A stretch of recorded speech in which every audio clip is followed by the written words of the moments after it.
Hello and welcome to Dialogue. China has responded and will do whatever it takes to defend its national interests in response to U.S. President Donald Trump's threat to add 50% more tariffs if Beijing doesn't withdraw its 34% additional tariffs, which itself is a response to President Trump's reciprocal tariffs he launched on China and the world last week. Meanwhile, countries are trying to navigate the new tariff storm Trump has unleashed. Retaliate or compromise? Stay strong or back down? What's the latest on Trump's tariff war and how will it impact the U.S. and the global economy? Join us for today's discussion live from Beijing. I'm Xu Qinduo.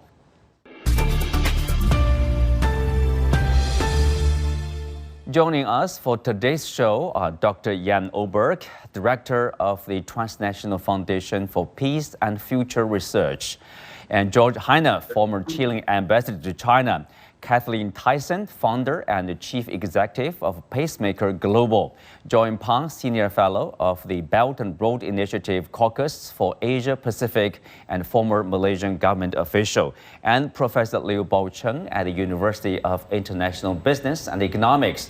Welcome to Dialogue. So Kathleen, I will start with you. Okay, now China said it would, will do basically whatever it takes to defend its national interests after Trump threatened to impose 50% additional tariffs. What do you make of it? Like 50% more? That would be 104% or 124%. Depends on how you calculate. So does it make sense? With Trump, it's always the art of the deal, that he's negotiating, that he wants the other party to come back and make a counteroffer. Now, China has said it's not going to do that.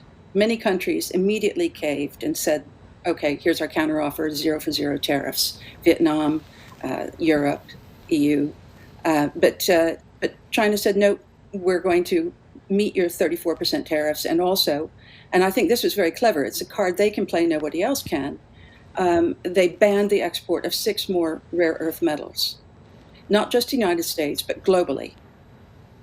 And that is really a stroke of genius because, to paraphrase Anthony Blinken, you're either at the periodic table or you're on the menu.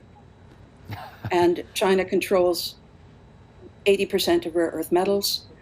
So it can actually dictate industrial policy in a way that no other country of the 50 countries that got tariff demands can. So I think they've played a strong hand. Okay, we are saying basically China has cards to play. And yes. Yeah, Ambassador. For the rest of the world. Okay, Kathleen, go ahead. Yeah. I was just going to say, for the rest of the world, the free world, as it was called for 80 years, no longer comes free. Mm-hmm. That Trump has shifted with Bessent and with Secretary Bessent and Chief Economic Advisor Moran to an explicitly imperial model of demanding imperial tribute and rents. That is... And you know, I have, strangely enough, a degree in medieval history that I got a decade ago. And this is one of the few occasions where it's really, really useful to have written extensively about the 11th century, because he's basically playing the same role William the Conqueror played in 1066. He said, you know, you're under my control. If you want to succeed from now on, you're going to pay me tribute. Mm-hmm. You're going to pay me market tolls. Yeah, market tolls for the 11th century tariffs. We'll touch upon that. Basically, that's what Trump demands from the Europeans.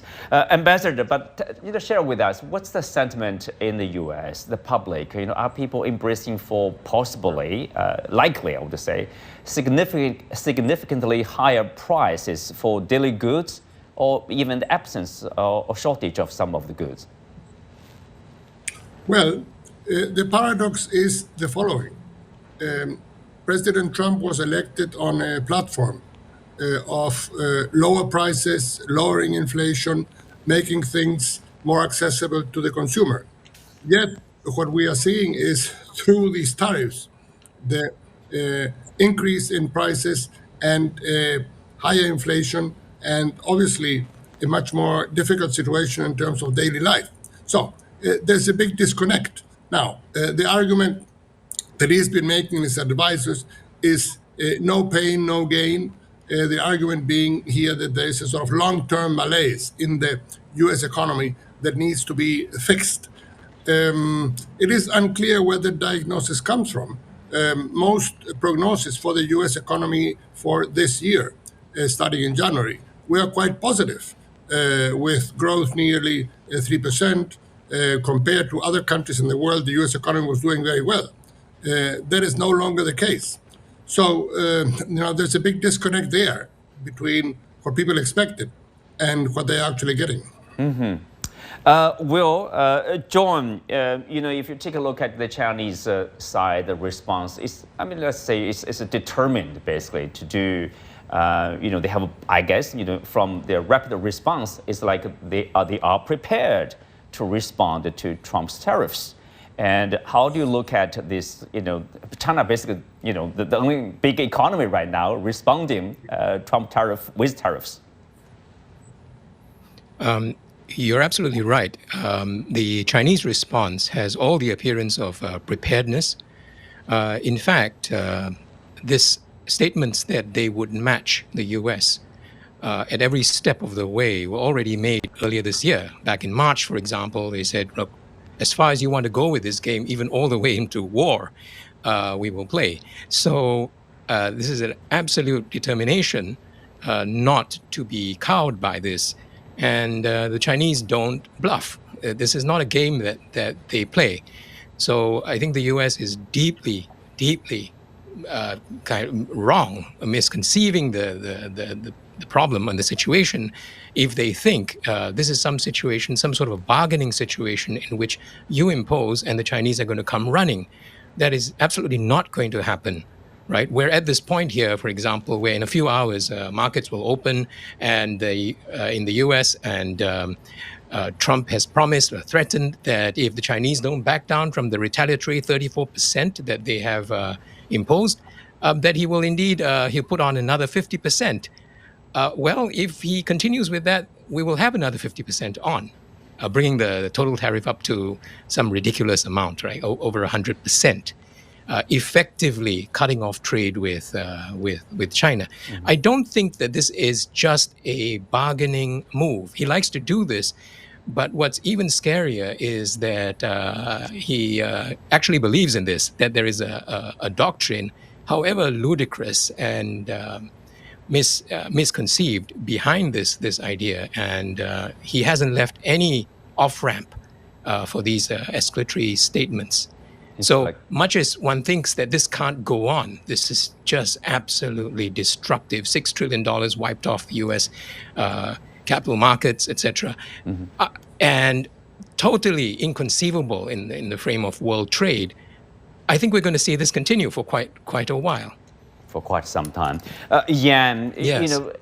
If you look at the U.S., of course, they talk about reindustrialization, bring jobs back home, trade deficit, etc. So what do they want, actually, by imposing tariffs basically on every country in the world?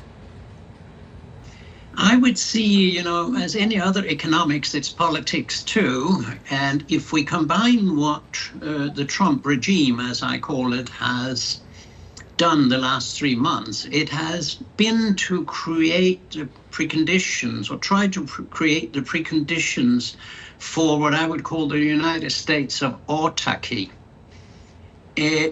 meaning going from Panama over the US to Canada, grabbing Greenland, and wanting Gaza, Las Vegas, as you could call it, because of the resources outside Gaza. And then he's negotiating not for peace in Ukraine, but he's negotiating to control the resources of Ukraine, and in the best of cases also get some deal with Russia about the resources there. And that points in the direction of I want a US that can do without the rest of the world. But before I can do that, I have to grab whatever I need to survive on my own autarkic, economic island. And I think it's grossly destructive, self-destructive for the United States, and that pains my heart. And it's very destructive for the rest of the world, but not that much for China, because China has so many other trade partners. And third, it's going to mean a double Cold War for Europe. Europe is really going to be squeezed here because of the Cold War. It has started itself with NATO's expansion against Russia and Ukraine. And secondly, now there's a clear Cold War sentiment that will develop and get worse between Europe, EU, NATO, Europe, and the United States. Also because he doesn't bother about, any kind of defense anymore. I think that's good. But, for those who believed in protection of the US in Europe, they are really in trouble now. Right. Trouble around the world. Baocheng, if you take a look at Asia or European land today, the markets, for example, in the mainland, in Hong Kong, Tokyo, and also European stocks, it's somewhat, rebounded to somewhat and stabilized. Are we seeing markets getting used to the ever-changing minds of Trump? Well, if you look at the U.S. Roller coaster history towards the global trade, the Bretton Woods Agreement, after the Second World War, they learned all the hard lessons of the human scars that we have suffered through trade frictions, and which was really leading to war. And that really created a peaceful environment for the world by defending the global trading platform from GATT now to WTO. And now, if you look at the commitment of to WTO from the United States, it's like a 3.4% tariff rate.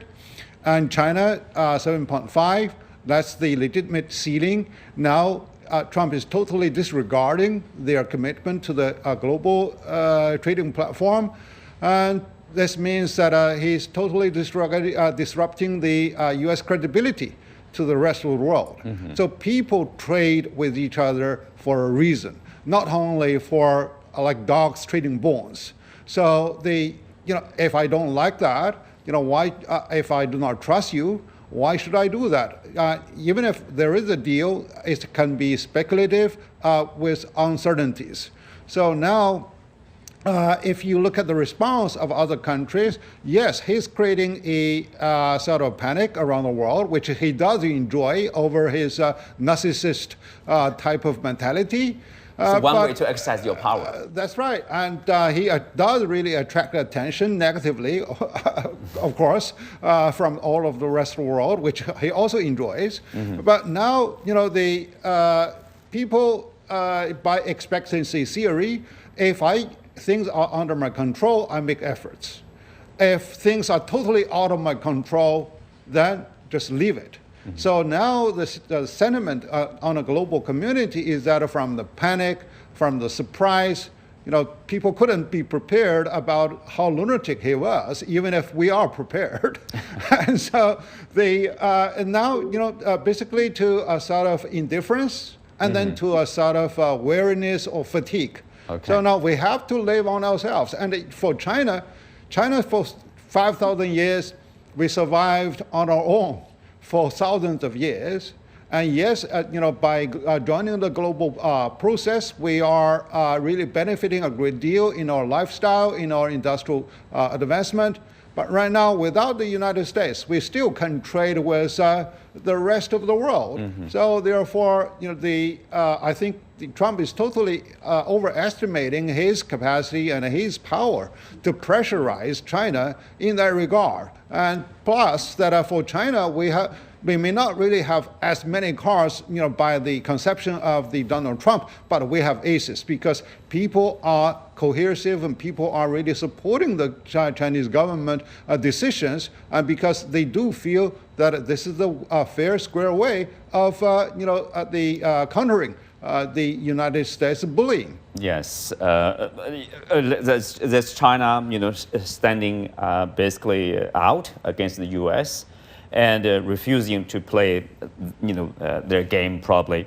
And back to Kathleen, on the European Union, they offered a 0-for-0 tariff deal in terms of cars and also industrial goods. But Trump dismissed the EU offer, asking the EU to buy $350 billion of energy in the first place to get the tariff relief. And in the interview, he also talked about Europeans paying reparation for the present, but also for the past. Basically, like as you said, you have to pay to the U.S. every year. Do you think the Europeans are ready to do that? It's certainly taken them by surprise, as I think everybody was sort of a bit shocked. And I don't know that they're willing to say that they'll take that deal, because they're now questioning the whole basis of the principles of NATO as a cooperative for mutual defense, given that Trump is also demanding 4/5 of the territory of Denmark in Greenland and saying it's going to annex Canada. So they're now really wondering, are they at the table as peers with the United States in NATO, or are they on the menu? And the United States has now become predatory. So I think there's a lot of reevaluation going on, and it's not clear where Europe comes out. They've had very, very weak leadership lately. The EU is full of people who've basically been happy to take instructions from the United States for a very long time. And they're going to have to rethink that if they're going to put Europe first, which they haven't done for a long time. We see that very clearly in Ukraine, where European interests should have been very different than American interests in the proxy war with Russia. But Europe 100% backed the United States, and now they're being told that they have to pay for that. So that Trump has demanded that Zelensky pay for the war in Ukraine, pay for American support for the proxy war that's killed over 1 million Ukrainians, and that he transfer over the ports, the minerals, the energy of Ukraine to United States interests. And it appears that Trump is going to make similar demands from Europe. So they're going to have to very quickly recalibrate their understanding of the nature of the relationship that Europe has with the United States. Yes, and another case would be, earlier we mentioned about Vietnamese offer of zero tariff for U.S. goods. John, and unfortunately, that was met with Peter Navarro, the White House senior advisor. He scolded the Vietnamese, saying that zero tariff is nothing because it's the non-tariff cheating that matters. And he also talked about, when the Vietnamese, I think, offered to buy U.S. military to reduce the deficit, trade deficit. And he said, it's not the deficit, it's about reindustrialization. So what can Vietnamese do to meet the demand of the Americans here? Even surrender is not enough. Yes, this is precisely the point I alluded to earlier, that while there is an element of containment of China here, and that's always in the picture, of course, with the US, and that's an overriding objective, this is not just driven by that. This is a measure that in his belief system, in his theory, in one man's worldview, is going to make America great again. It's based on a shocking sort of economic illiteracy. It's astonishing that this was allowed to happen. That such deep economic illiteracy. Look at the formula for calculating, quote unquote, this tariff, right? These retaliatory tariffs. They have nothing to do with tariffs, right? They have to do with balance of trade. So there's conflation on every level, and this blaming of these trade balances, these trade deficits, on the countries that one trades with. There's nothing you can do to assuage that. So that works against U.S. interests as well. So if they wanted to negotiate, this is not a very good position from which the U.S. Can negotiate. So all the while there's the economy is tipped over into recession. We've seen the beginning of the recession. So it's with shocking sort of speed, alacrity, that he suddenly pivoted to dismantling again the entire US-centric global trade system, what's left of it. So he's basically nuked the post-war trading system around the US. It's very hard to, people having difficulty wrapping their heads around this level of self-destruction. So, some people have said, look, this is the end of globalization. No, it's not. It's the end of Western-centric globalization. It's the beginning of post-American, post-Western globalization. Mm-hmm. This month, for example, President Xi will be visiting Malaysia along with Cambodia and Vietnam. He will meet, I think, with ASEAN leaders. Now, what are they going to talk about? They're going to talk about this. So all around, you're doing this while the rest of the world is gathering around in multipolar fashion around a new economic order. So he couldn't do more, actually, to accelerate this, just as he's accelerated China's industrial policy. So while it's going to be painful, this is an incredible opportunity for the rest of the world to come together around something better than this arbitrary and basically delusional system. This is a failure not just of economic policy, but of US politics. That policy like this, the whim of one man could pass. Right? This was all done not through Congress, which is in charge of tariffs, but through emergency decrees, such as the 10 plus 10% sort of fentanyl tariffs on China. Every step of the way, this is by whim. Yeah. And so, Ambassador, of course, we are seeing this is still escalating. If you take a look at the recent report, the U.S. is considering basically more than double the tariffs on plumbers from the Canadians. So more tariffs are coming also for the Canadians. And then, as we said, in the case of the European Union and the Vietnam, what does the U.S. want again? What do they want the other countries to respond to cooperate even with them in order to, say, remove those tariffs and return to normal? Yes. No, you're quite right. This tech glitch. The U.S. tariff right now is 24%, which is the highest in the world. If you think about what that means, it's most extraordinary. Until a few months ago, it was 2.5%. So we are here in uncharted territory, and you're quite right. How do countries react to it? And the Europeans basically have been caving. They, for example, set up special tariffs against American whiskey, bourbon. And they already withdrew that under the threat that European wines might get, tariffs in the U.S. So what do you do? So they are being pressured, for example, to buy more American gas. They are being pressured to buy more American weapons. Well, if they do that, they will become even more dependent on the United States. So, it's a dilemma. Whatever you do, yeah. That's right. You are put between a rock and a hard place.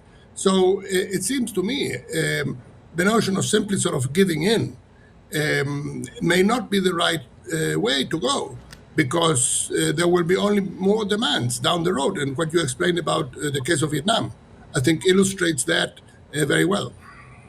Yes. Jan, I want your suggestion, to countries or national leaders. What should they do, facing such everybody calls a big bully, and they are powerful at the same time.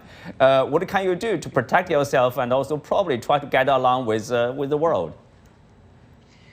Well, first of all, I see voices in Europe now, including both Sweden and Denmark, where people say this is impossible to deal with. I hear diplomats and ministers talk to the United States in a way I've not heard for 40 years, 50 years. And there is a wake up now that you cannot, and I think that's also applying to this discussion, you can no longer understand Western politics led by the US in terms of rational analysis, political science, international relations, doctrines, what is in the textbooks and all that. You got to go to psychology, theology, eschatology, groupthink, whatever that is out of the rational but is into emotionalism. And here, as someone just said, here you have the whims of one person trying to dictate to the world. And the whole thing is now, for the Western world, is giving up one Western value after the other, whether it's free speech, free media, free research, or it is decency, keeping international law and whatever. And now it's also that free trade. Now, of course, that has happened before, but now it's really the peak point of saying, to hell with free trade. We are going to dictate how the trade system should be. And I call that, MAGA-lomania, because we got to coin some new terms and ideas about what, to understand what is going on. This is the MAGA idea. And to create that for the United States, it becomes a megalomania. I can dictate to everyone. I can grab Greenland if I want to, And I think the consequence will be that basically all countries will have very good reasons to turn their backs to the United States. And as I said, I'm sorry that is so, but the West has to fall. The Western part of the world, the 12% of humanity is going down. It's a Titanic we're sitting on, and he's doing his best now to get Titanic really fast to the bottom, which everybody would have said the Americans deserve something better than that, but that's what they're going to get, and that's how we got to operate with it. Right.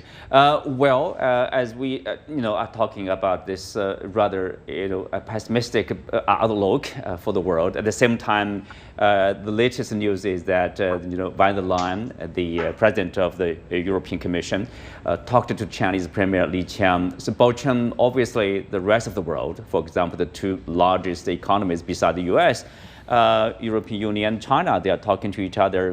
Basically they talked about the responsibility of big economies to maintain the global trade, global investment. At the end of the day, we have to solve this problem. At the end of the day, we have to talk to each other, to find a way to ensure there's a normal functioning of this trading system. Well, to Donald Trump, normally in the medical circle, we say that if you have a little solution to deal with your disease or problem, try the Chinese medicine. So, China has its own wisdom, and over the years we have been practicing a open door policy, and trying to team up with the rest of the world and trying to dilute all the, say, classical lines. For example, we entered into the diplomatic and free trade relationship with South Korea, even by offending the North Korea. So this is a very practical approach. Now that Donald Trump is really provoking the whole world to get united, to turn the back on them. So China and Europe has traditionally a very effective and practical working relationship. At least people are talking out of common sense, out of logic. And so there is good reason for them to step up such sort of collaboration. And I hope that the CAI, the Comprehensive Agreement on Investment, can be reactivated to show the face of each other against a common threat. And in the meanwhile, we need also to step up in the more of the collaboration with the climate change issues, with digital transformation, which is totally disregarded by Donald Trump. A closer relationship among nations' economies besides the U.S. Well, with that, we come to the end of today's discussion. Many thanks to our guests. You can also find us on the CGTN app on YouTube. Thank you for being with us. I'm Xu Qinduo. See you next time.